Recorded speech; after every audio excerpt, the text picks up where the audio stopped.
Welcome to the Transform Your Relationship podcast, where we'll go beyond the typical relationship advice.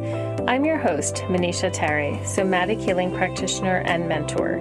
Each week, I'll share personal insights, client success stories, and how my holistic trauma-informed approach can help you transform your relationship from the inside out. You'll learn ways to recognize and prioritize your needs, get to the root of what's upsetting you, and courageously ask for what you want so you can confidently co-create the relationship you desire.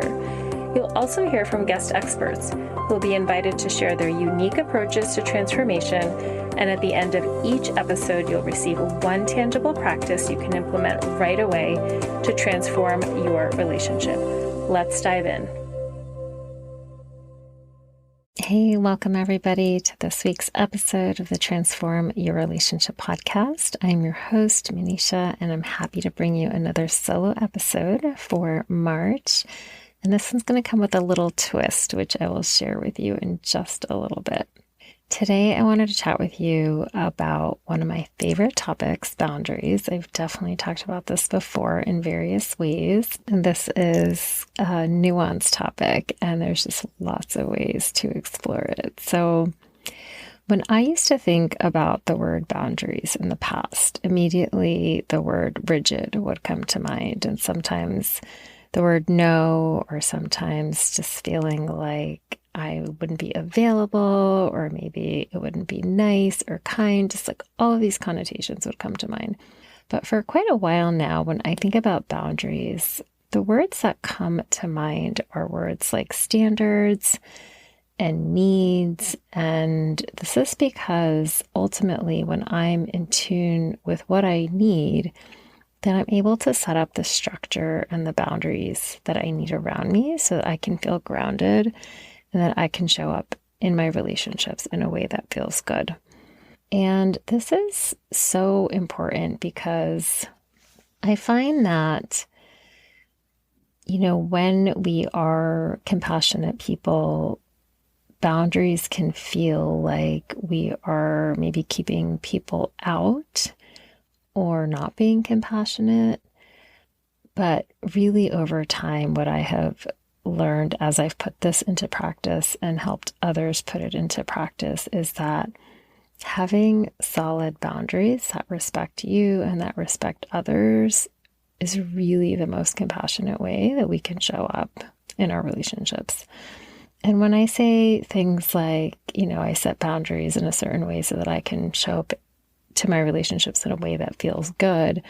When I say feels good, I mean things like feeling comfortable being myself, sharing my thoughts and opinions in a respectful way, feeling comfortable asking questions if I don't understand something, and agreeing or disagreeing with whatever is being talked about based on how I actually feel and what I really think about something versus what I think somebody else wants me to say. And I use these examples specifically because I've really found that with my clients in particular, they are so attuned to the feelings and needs of others that their boundaries end up bending to other people's needs without them even realizing this. This is not a conscious thought. I don't think they wake up thinking, how can I set up boundaries, or how can I make sure everybody else's needs are accounted for, but not mine. This is not a conscious thought. It's oftentimes a habit. It's just the way you've been operating. It's been working for you. There's just so many reasons why this can come into play. But when our boundaries are about making sure other people's needs are met versus our own, this is when it can get really messy. This is where I see resentment building up over time. This is also where I see things like, without people realizing it, they are taking care of other people's needs and sort of have this silent expectation that it will be reciprocated. And after a while, when that doesn't happen, then that leads to frustration.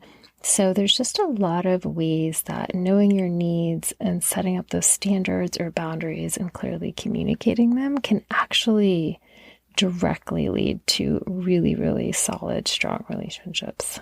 Some of what that messy part can also look like is just feeling a little anxious, feeling less grounded, noticing that you're getting irritated a little more quickly, taking things personally.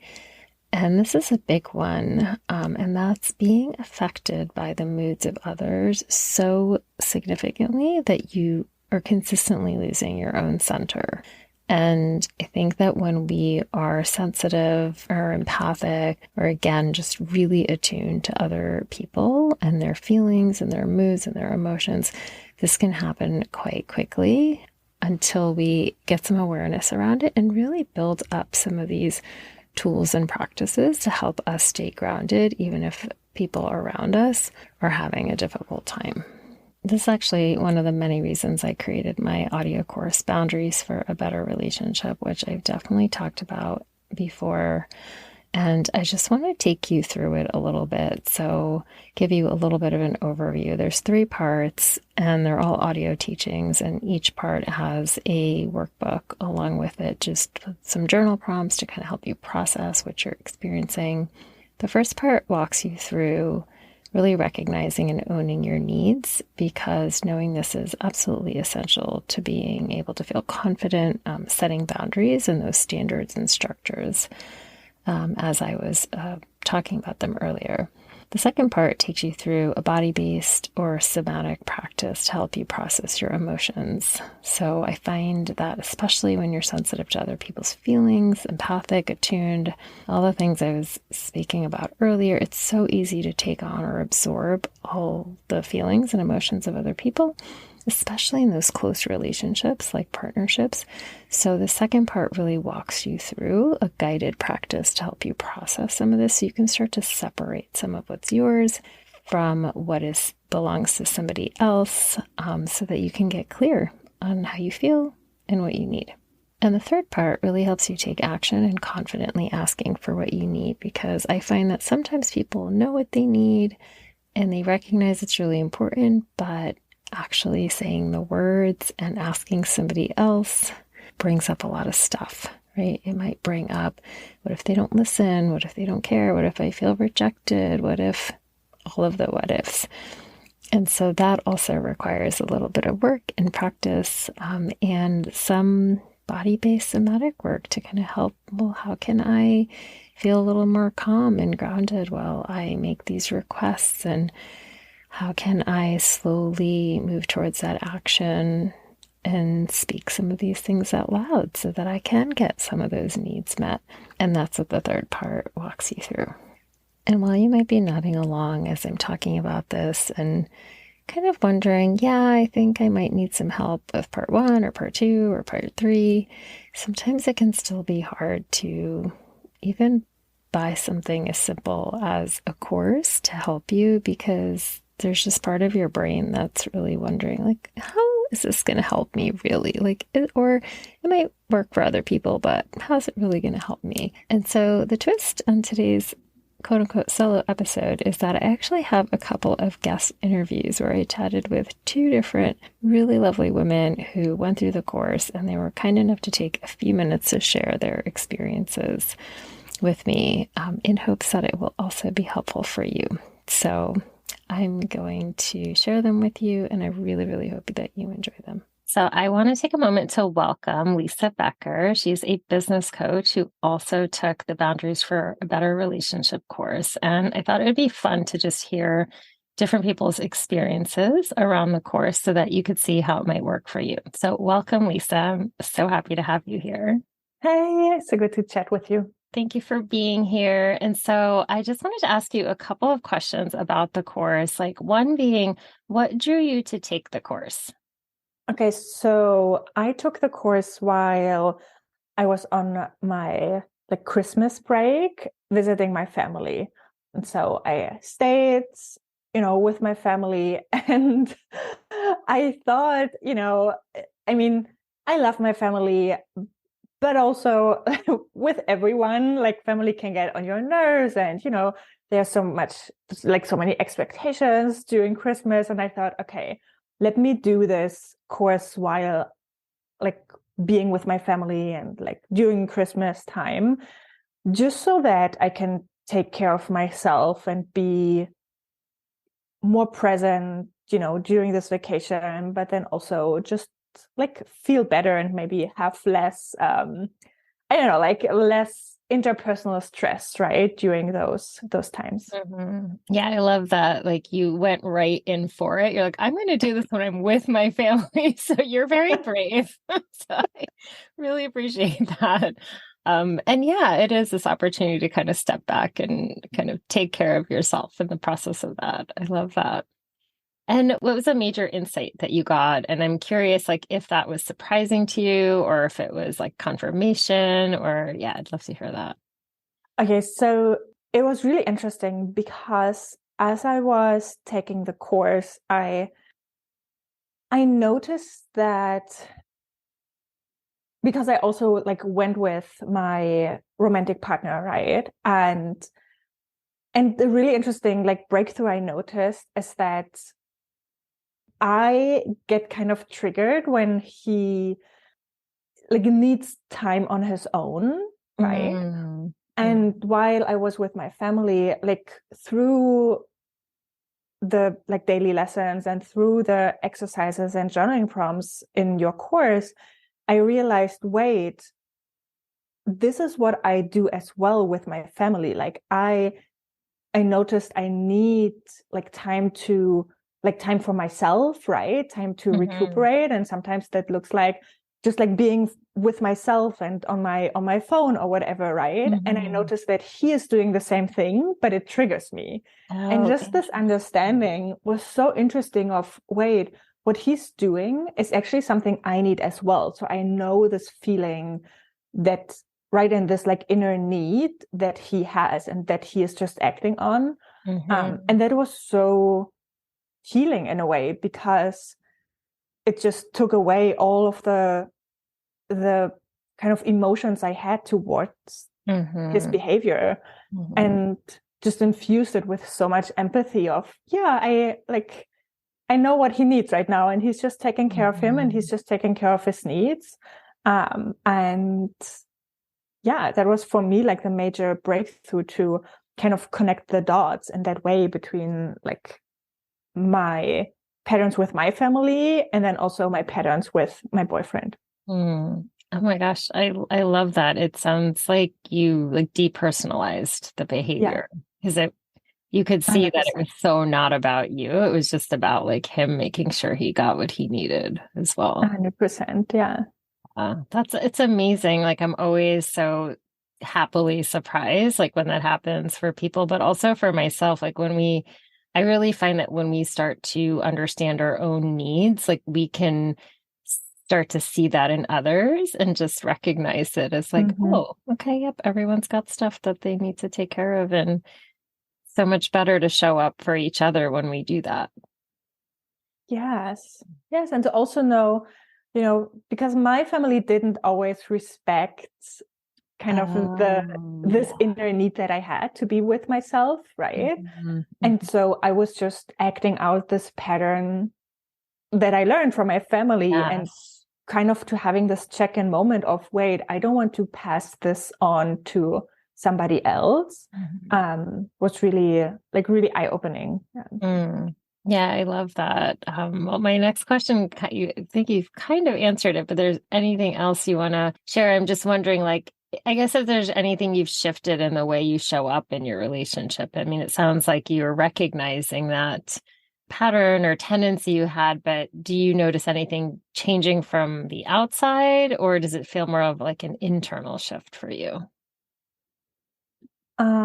It definitely feels more like an internal shift towards my partner, right? Just to have more empathy, and be less triggered by it. But then also like on the other end of the spectrum, being able to like communicate my needs better with my family, for example, because I know, being on the other side, I know, oh, wait, when somebody needs time for themselves, then it can come across like they don't want to spend time with you or whatever, right? Because I experienced this with my boyfriend. And then I know, oh, maybe this is what, my mom is feeling. So to be able to be like communicating this clearly of, I oh, I just need a moment for myself. Mm-hmm. Like I need, I Mm-hmm. don't know, like 10 minutes for myself, but we can do something later together, right?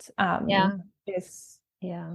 yeah, I think those two are the two main shifts.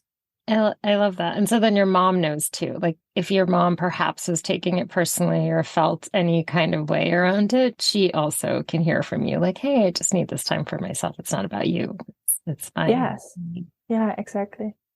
I'm wondering, this is a follow-up question, did you tell your boyfriend about this inner experience or no? Oh my God, I'm trying to remember. I think I told him about, yeah, I think I actually told him about that. Mm-hmm. Yeah, I think I did.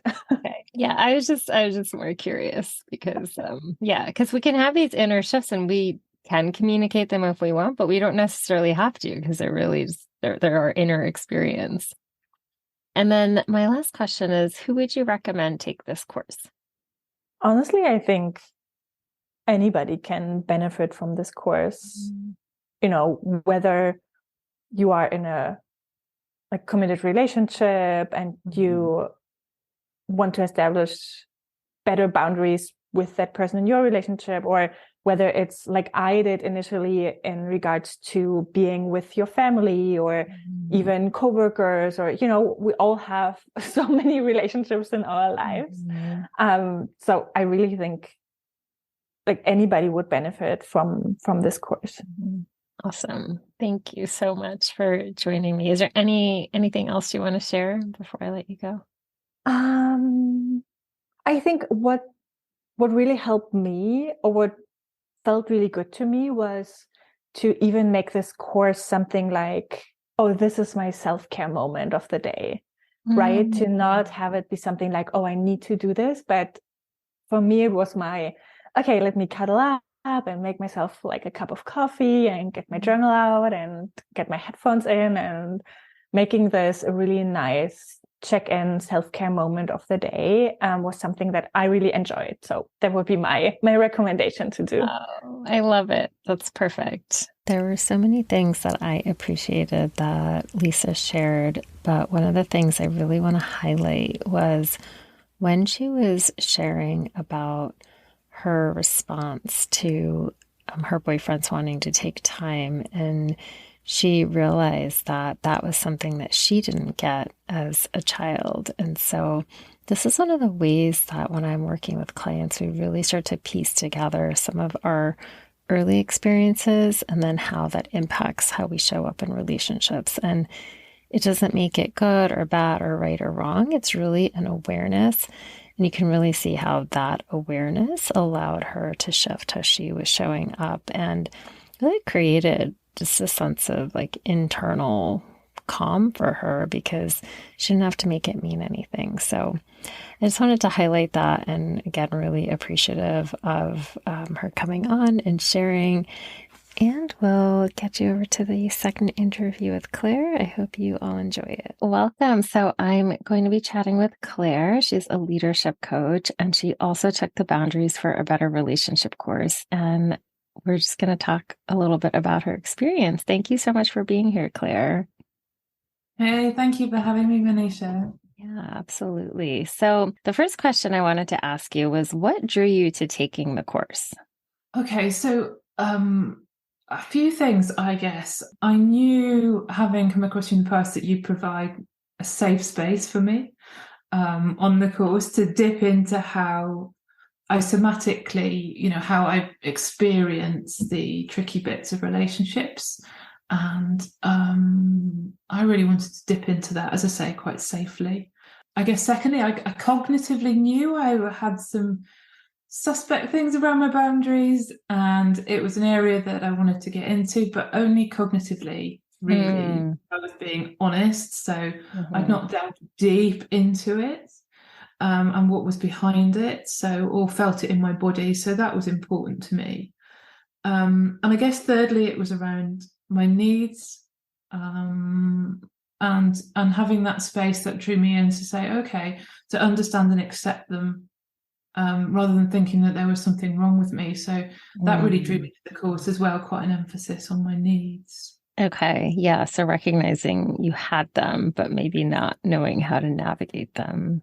I'm curious about the somatic piece for you because I think that word is, not necessarily new, but newer to people. And so how would you describe for you just the peak of interest or the difference in like, oh, okay, I know this intellectually, cognitively, but I really kind of want to explore this thematically or in my body. So I guess what comes to mind is that the feelings. I guess I felt like I was kind of peeking at them, but not actually sitting with them. Okay. Actually sitting in them. So I might even say that I felt them, but I didn't really. So and also that inability to let them go.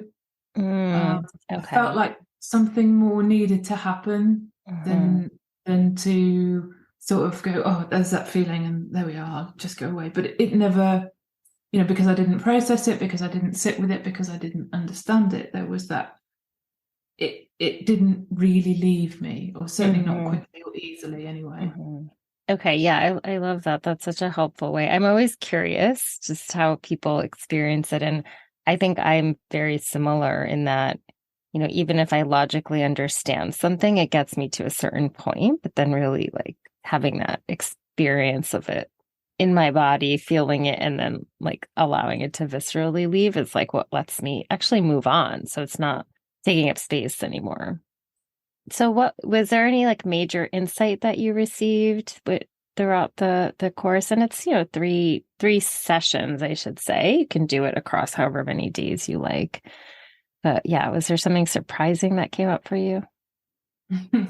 Yeah, I mean, it was there were a few things actually, but I think the big thing was the depth of the emotions that showed up for me around really simple, inverted commas, interactions, within relationships that maybe frustrated me, that I would respond negatively to.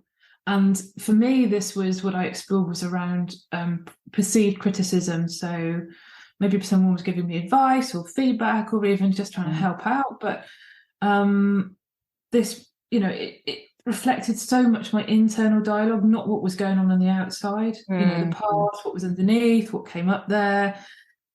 And then, within that was that it wasn't about the other person. It was about me, my inner dialogue, my experiences, what it was bringing up for me, and then the lens that I was perceiving. And of course, if I reacted as if that was criticism, then there was the reaction of that person on top of that. And then that didn't tend to go so well. Right. Yeah. So and then I felt worse, and just the depth of what was actually underneath it when I actually Mhm. did that, like you said, that sitting, that viscerally, where is this coming from? Where is this in my body? What is this bringing up for me?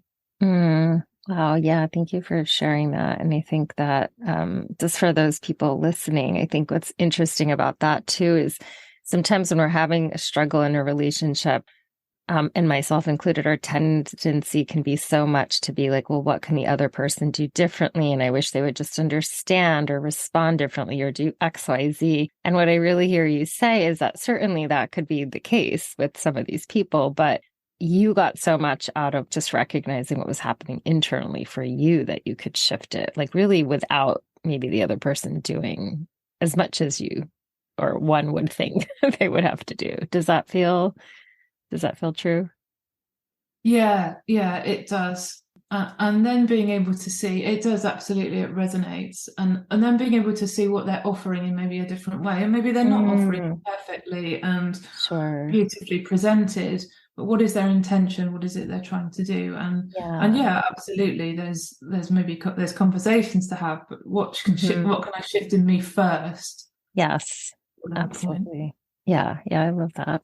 So, I mean, you kind of started to answer this already, but is there something you did shift in terms of the way you were showing up in your relationships as a result of that awareness or that awareness of your feelings or the depth of them or the processing of them? Yeah, there was a lot around that, and we've touched on it. I think the way of showing up differently was that awareness, that being present, more aware, more grounded, and recognize what's going on for me. Mm, Um, first when I can, not perfectly, obviously, when it arises, and then trying to choose how to respond. So I'm not doing that in high emotion, at the time, straight away, but, and I've got that time to think about it. So that shifted, but one of the big changes, I suppose, was around needs that underpin that.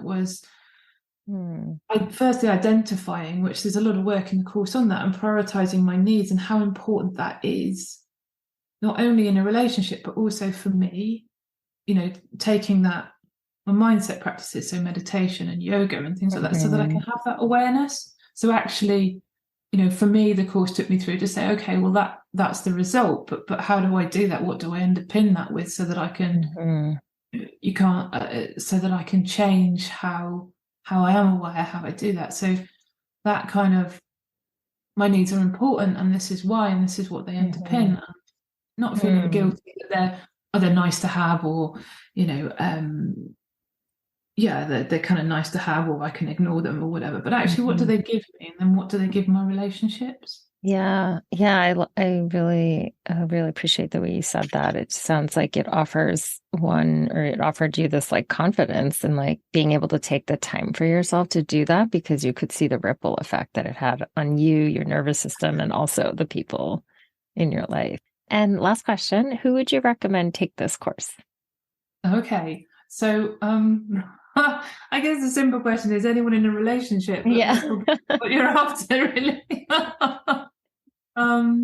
But I think, we've covered it a little bit, but, anyone that finds themselves affected by others quite easily, and would like to find a different way, I guess, to how they interact when things don't work out quite the way they want them to, or expected them to, or in the way they react and respond, or they're surprised by other people's responses. And I guess for me as well, thinking about not quite understanding why, or why the intensity of reactions and responses that you're having, what is that about? Like you say, you very often in a relationship, you think about, it's the other person, it's this, it's that. If you actually take that step back on your own when things are calmed down, you think, why did that happen? How did that happen? Why was that so intense? I guess those would be the kind of things. Yeah. Thinking about. Perfect. Well, thank you so much. I really appreciated hearing a little bit more of your experience too, and I'm sure it will help the listeners tuning in. So thank you for taking the time. I just want to express my gratitude for both Lisa and for Claire for coming on. So appreciated what they both shared, and really just, if this resonates for you and you're noticing that, yep, there are some challenges or struggles coming up in my relationships, and I think maybe I do want to do a little bit of internal work to notice, just as we were talking about in that last interview. Sometimes it's so easy to look at other people and think about what they can do differently. And I'm not suggesting that cannot be true in various cases. Often, in most cases, both people can come to the table being a little bit different, but we can't always control what somebody else is doing. So when we look at this, the best thing, or the only thing that we can control, is how we're showing up. And so if this is something that you really would like to shift internally, I hope that this episode offered you a little sneak peek of what is possible for you. And, just the shares of both of these women can really help motivate you to try it out. So the information for the course is in the show notes. Of course, if you have any questions at all, please feel free to be in touch. You can email me or message me on Instagram, ask me any questions. But otherwise, the course information is in the show notes. It is less than $100, and it will absolutely change the trajectory of your close relationships. So I hope this was helpful, and I will see you next time. Thank you so much for joining me for this week's episode of the Transform Your Relationship podcast. If you enjoyed the show, please subscribe, rate, and leave a review on iTunes, Spotify, or wherever you listen to podcasts to help more people find us so they can transform their relationships too. As a thank you, every month, We'll pick one winner to receive a free 45-minute one-on-one somatic coaching session with me to explore and gain clarity around a relationship challenge. And if you know somebody who could benefit from listening to the show, then please do share and help me reach more highly sensitive women who want to experience richer, more connected relationships.